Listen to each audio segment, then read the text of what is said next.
Ffïoedd a thaliadau. Wedi mewn gofnodi eich cyfrif GCC ar-lein, dylech weld y dudalen Fy Hysbysiadau. Symudwch y cyrchwr dros Fy Nghofrestriad.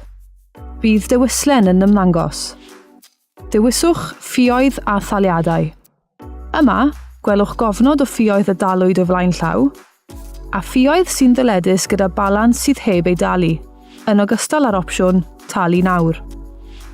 Os oes gennych debyd uniongyrchol wedi sefydlu, nid oes angen i chi wneud taliad. Cliciwch Talu nawr.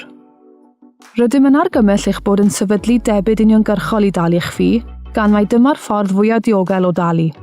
Hefyd, dyma'r ffordd gyflymaf, oherwydd ni fydd rhaid i chi roi manylion talu ni yn y dyfodol i dalu eich ffïoedd blynyddol ac arnewyddu.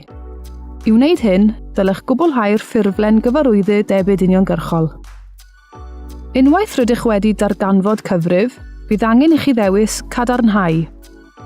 Bydd y ffi yn dangos mewn debyd nes ein bod wedi ei hawlio o'r banc. Dylech wirio bod manylion eich banc yma yn gywir, a dewiswch Gorffen. Os yw'r manylion yn anghywir, gallwch chi sgrolio i ben y dudalen a dewis Ffïoedd a thaliadau, fel y dangosir isod. Dengys y ffi yn ddyledus nes ei hawlio o'r banc trwy'r debyd uniongyrchol. Dylech weld y neges hon yn cadarnhau ei fod yn cael ei sefydlu. Os nad oes gennych fanylion eich cyfrif banc wrth law, neu os nad ydych am sefydlu debyd uniongyrchol, sgroliwch ymhellach i lawr y dudalen i ddod o hyd i'r opsiynau talu gyda cherdyn. Dylech gwblhau'r holl feysydd gorfodol a dewiswch Adolygu manylion ar ôl eu cwblhau.